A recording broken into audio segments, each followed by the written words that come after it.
So we will let St. Mike have a second crack. Hello. Yeah. Welcome back, Mike. Or St. Mike.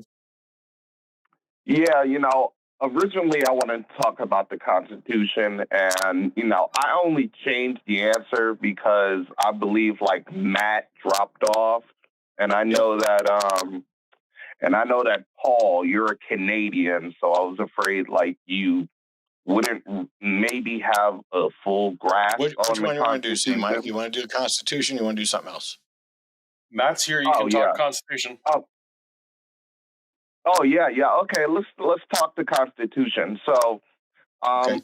I want to talk about how atheists are abusing a part of the Constitution that doesn't even exist within How the can you Constitution. possibly abuse part of a Constitution that doesn't exist? Because it's part of the lore of the Constitution. That is the separation of church and state.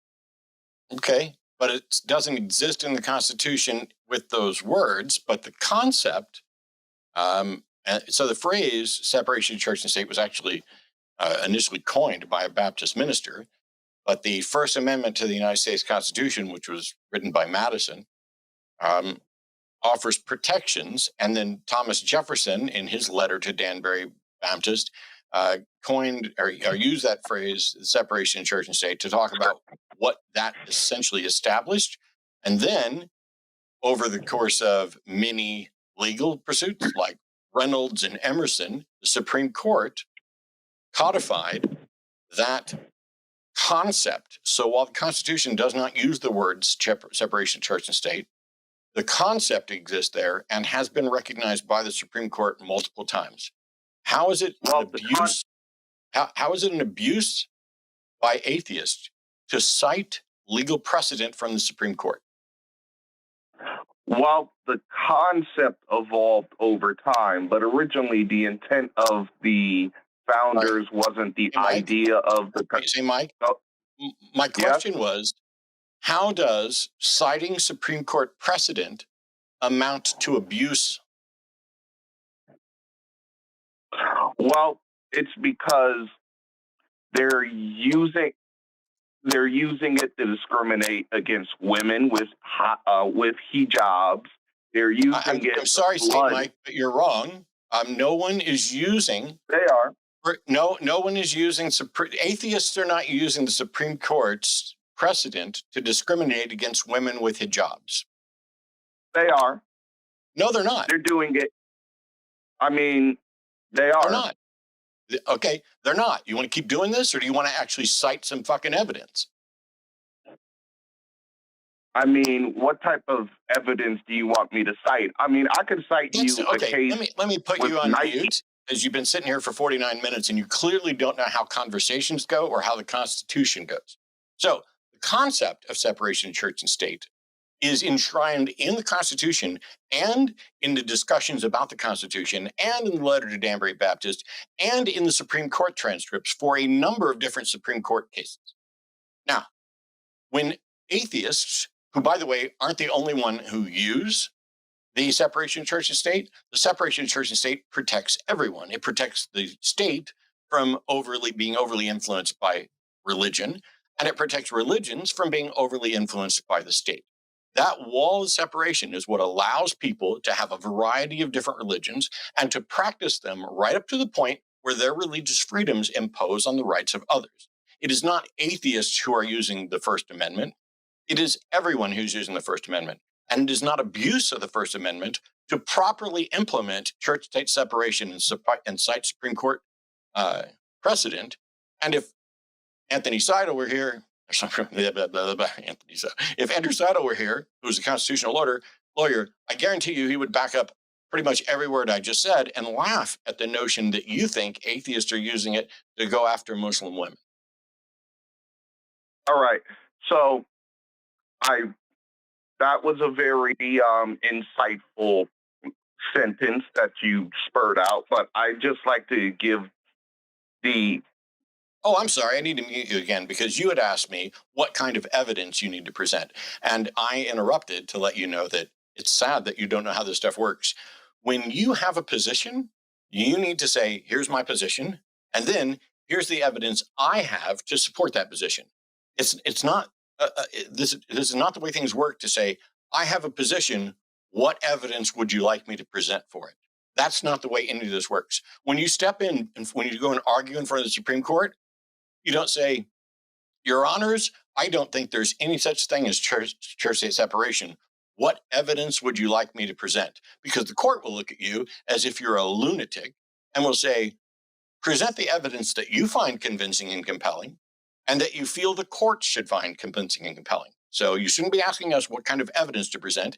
If you have a case to show that atheists are abusing the First Amendment, then present the evidence that convinces you of that.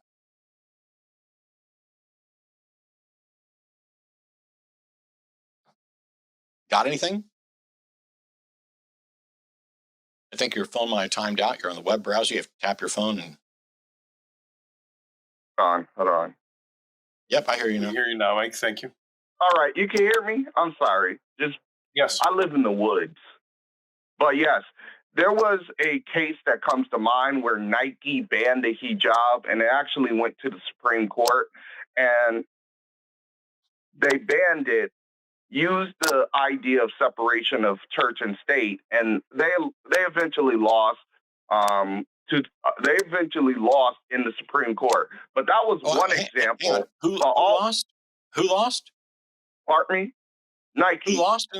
Okay, so I'm going to mute you because this is going to be some schooling. What you're talking about is a corporation attempted to cite the First Amendment.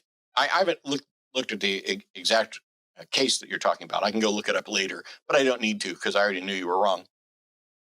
A corporation attempted to use the First Amendment to justify a position that they had taken and claim that it was protected under the First Amendment with regard to separation of church and state.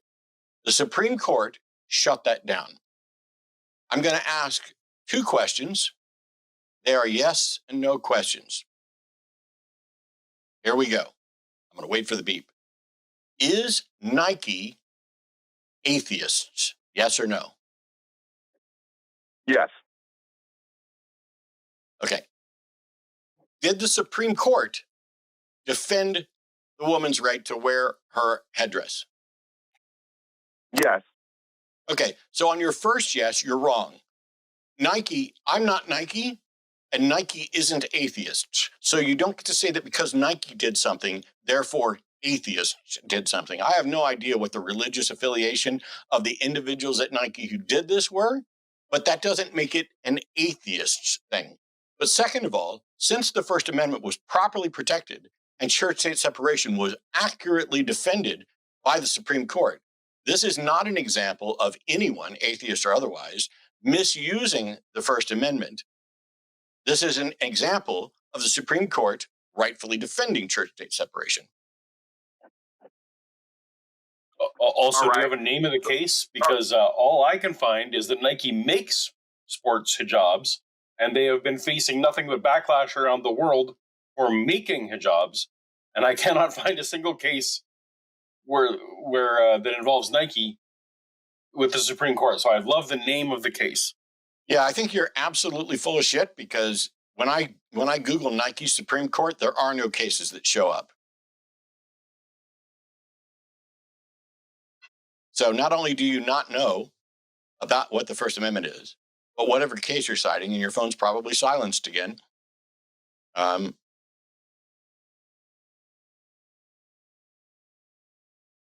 right. Have you ever heard of Nike in cat?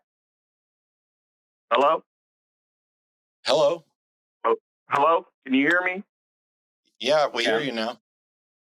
Okay, I'm sorry. Bad reception. Have you ever heard of Nike and Kasky? Mark Kasky? No, I think it's like Nike and Kasky. Nope. Okay. Well, I believe that was the case. It happened in 2003 where Nike banned the hijab, and it went all the way to the Supreme Court. That's Mark Kasky, which is what I literally just said to you. I'm looking at the case, and you can't get the name right. Okay, I'm sorry. I'm flipping back and forth. your reception is better than mine. But my apologies for that. So this is your great example, and can you just you can't describe the case accurately.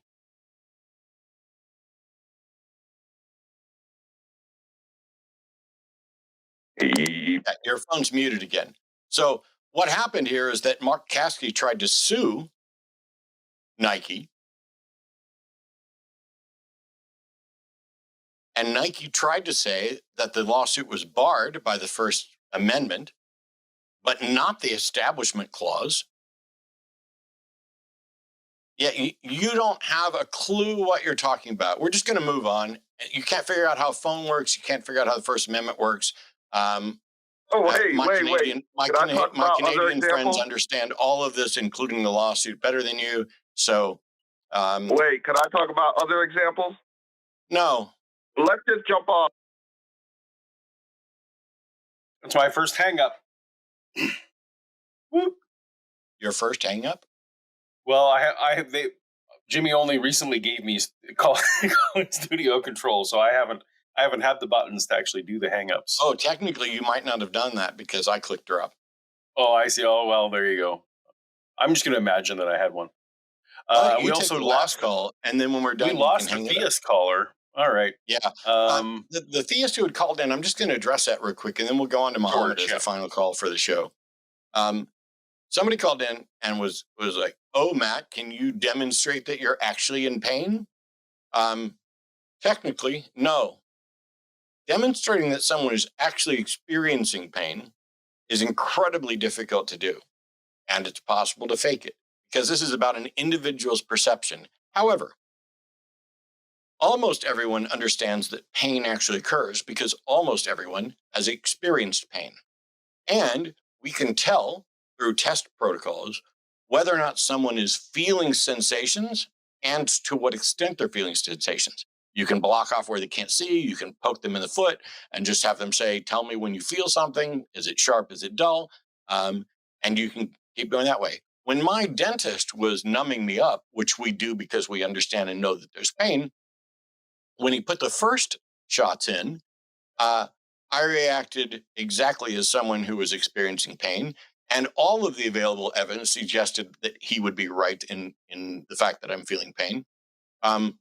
There are a number of things that I could do that would convince any reasonable person I'm in pain, because we all know that pain exists and we have good experience with pain.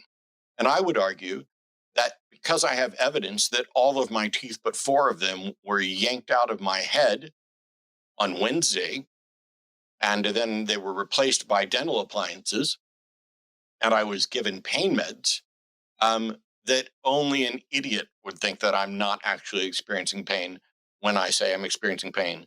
But for the caller who tried to do this, I have no interest in proving to you that I'm experiencing pain.